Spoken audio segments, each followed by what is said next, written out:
तो कैसे है दोस्तों, अगर आप सभी लोग सोशल मीडिया पर हर दिन एक्टिव रहते हो तो पिछले कुछ दिनों से आप लोगों ने कई जगहों पर ऐसे स्टेटमेंट्स को सुना होगा। क्या हमारा देश तानाशाही की ओर गिरता जा रहा है? ये आखिरी चुनाव है, मोदी अगर फिर से आए और डिक्टेटरशिप आए। How are you enjoying the onset of dictatorship in India? Dictatorship चलছে। अब यहाँ पर मैं गारंटी के साथ ये बात कह सकता हूँ कि इस डिक्टेटरशिप वर्ड को सुनने के बाद आप में से 90% लोगों के दिमाग में सिर्फ यही एडोल्फ हिटलर का चेहरा आता होगा। तो क्या आज सच में हमारा देश इस एडोल्फ हिटलर जैसी तानाशाही की ओर आगे बढ़ रहा है? आखिरकार ये डिक्टेटरशिप होती क्या है और ये किन किन तरीकों से काम करती है, और इन सभी तरीकों की चीजों के बीच में हमारे लोकतंत्र के लिए इस संविधान के निर्माता डॉक्टर बाबा साहेब आम्बेडकर जी ने 26 जनवरी के दिन अपनी असेंबली की आखिरी स्पीच में ऐसी कौन सी बात बताई थी जो आज 100% सच साबित हुई है। और इस विजुअल को बनाने का मतलब तेरी पार्टी या मेरी पार्टी या फिर मोदी गलत है, राहुल गांधी गलत है, इन सभी तरीकों के एजेंडों में पढ़ने का नहीं है। तो आज के इस विजुअल को आप किसी पॉलिटिकल पार्टी के सपोर्टर के रूप में नहीं बल्कि भारत के एक सपोर्टर के तौर पर इस पूरे विजुअल को देखिए। और ऐसा नहीं है कि इस विजुअल के एंड में मैं आपको ऐसा कहूंगा कि देखो हमारे देश की डेमोक्रेसी आज खतरे में है, तो आप इस आने वाले चुनाव में इसी पॉलिटिकल पार्टी को वोट दीजिएगा। तो ऐसी विचारधाराओं को साइड में रखते हुए आइए जरा भारतीय लोकतंत्र के इस डिक्टेटरशिप वाले पॉइंट ऑफ व्यू को भी आज के इस विजुअल में समझने की कोशिश करते हैं।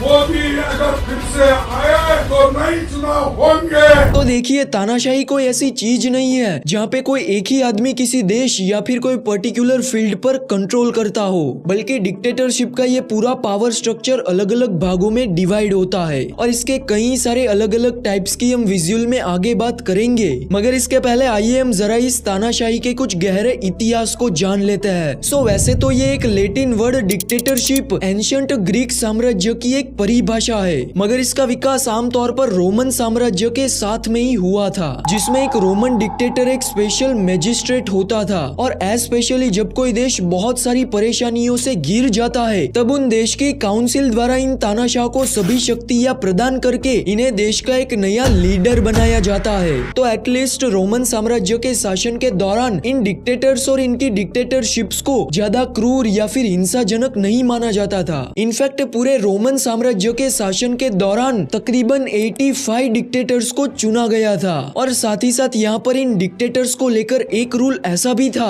कि ये सभी तानाशाह किसी भी देश पर सिर्फ एक पर्टिकुलर टाइम पीरियड के दौरान ही अपना शासन कर सकते थे, यानी कि देश की काउंसिल सिर्फ कुछ ही टाइम पीरियड के लिए इन डिक्टेटर्स को सत्ता में लाती थी। लेकिन दोस्तों ये तरीका इसके ठीक 153 सालों के बाद बदल गया, जब जूलियस सीजर की डिक्टेटरशिप की एंट्री हुई और इन्होंने मानो तानाशाही की पूरी परिभाषा को ही बदल कर रख दिया, जहाँ पे इसको एक टेम्पररी डिक्टेटरशिप से हटाकर परमानेंट कर दिया था। यानी कि अगर कोई देश में तानाशाही रूल करती है तो फिर वो पूरा का पूरा देश हमेशा हमेशा के लिए एक डिक्टेटरशिप कंट्री ही बना रहता था। और यही वो पर्टिकुलर टाइम पीरियड था दोस्तों जब तानाशाही की परिभाषा एक क्रूर और हिंसा के रूप में पूरी दुनिया भर में फैलने लगी। कोरिया ने 7th सेंचुरी में येओन गोसोमुन के शासन के तहत एक सैन्य तानाशाही का अनुभव किया, और कोरिया में तो इस तानाशाही का सिलसिला आज की तारीख में भी आपको देखने को मिलता है। फिर इसके बाद यूरोप में जर्मनी के एडोल्फ हिटलर की तानाशाही को आज पूरी दुनिया याद करती है। इसके बाद अफ्रीका, एशिया और लैटिन अमेरिका ने भी समय समय पर दोस्तों इस डिक्टेटरशिप का स्वाद चखा है। लेकिन यहाँ पर इन सभी तानाशाही में एक बात कॉमन थी कि ये ज्यादातर डिक्टेटरशिप एक उच्च स्तर वाले गरीब देशों में ही मौजूद थी, क्योंकि गरीबी का सरकार पर सीधा इम्पैक्ट होता है, देश का शासन बार बार गिरने लगता है और एट दी एंड वो देश डिक्टेटरशिप में ट्रांसफॉर्म हो जाता है। तो आज दुनिया के सभी देशों की विविधताओं के आधार पर इन डिक्टेटरशिप को 4 भागों में डिवाइड कर दिया गया है,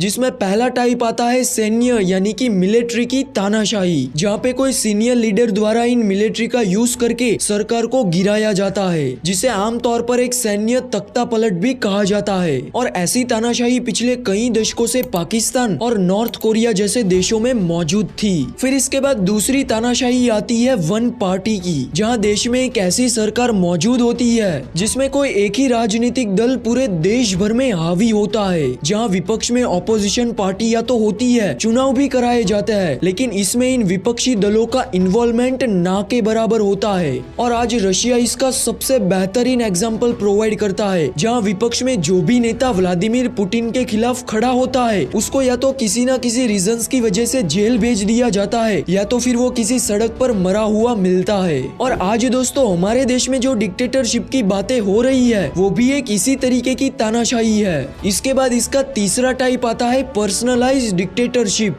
जिसको एडोल्फ हिटलर और किम जोंग उनके एग्जाम्पल से ही हमको पता चलता है कि यहाँ पर पूरे देश का कंट्रोल एक ही व्यक्ति के हाथों में होता है। और अब यहाँ पर इस तानाशाही का आखिरी और फोर्थ टाइप है एब्सोल्यूट मोनार्की, यानी कि पूर्ण राजाशाही, जहाँ एक तानाशाही की तरह राजाशाही में भी पूरे राज्य और देश की किसी भी कानूनी सीमाओं के बिना एक राजा शासन करता है, जहाँ पर पावर और पोजीशन उसी शाही परिवार तक लिमिटेड होती है। और आज के टाइम में अरब देश यानी कि मिडिल ईस्ट के सभी देशों में इन क्राउन प्रिंस का शासन इसका सबसे बड़ा एग्जाम्पल है। सो दोस्तों अभी तक तो ये सभी बातें हुई एक डिक्टेटरशिप और उसके अलग अलग टाइप के बारे में, मगर आज के इस टाइम में हमारे लिए सबसे इम्पोर्टेंट सवाल ये नहीं है कि क्या भारत एक तानाशाही की ओर आगे बढ़ रहा है या फिर नहीं, बल्कि सवाल तो यहाँ पर यह है कि भारत अब किस प्रकार की डेमोक्रेसी बनता जा रहा है। सो शायद आप सभी लोगों को यहाँ पर इस बात को जान के हैरानी होगी कि इस सवाल का जवाब 26 जनवरी 1950 के दिन ही एक स्वतंत्र भारत देश के संविधान के निर्माता डॉक्टर बाबा साहिब आम्बेडकर ने दिया था। और आज के टाइम में उनके द्वारा बताई गई वो सभी धारणाएं हमारे देश के लिए सच साबित हुई है। सो तब उन्होंने उस नए भारत को संबोधित करते हुए ये बात बताई थी कि अब भारत पूर्ण रूप से एक स्वतंत्र देश बन चुका है, लेकिन क्या ये अपनी स्वतंत्रता को बरकरार रख पाएगा या फिर इसे दोबारा से खो देगा। और यही वो एक विचार था जो बाबा साहेब को भारत के भविष्य के लिए सबसे ज्यादा चिंतित कर रहा था। क्या इतिहास अपने आप को दोहराएगा? क्योंकि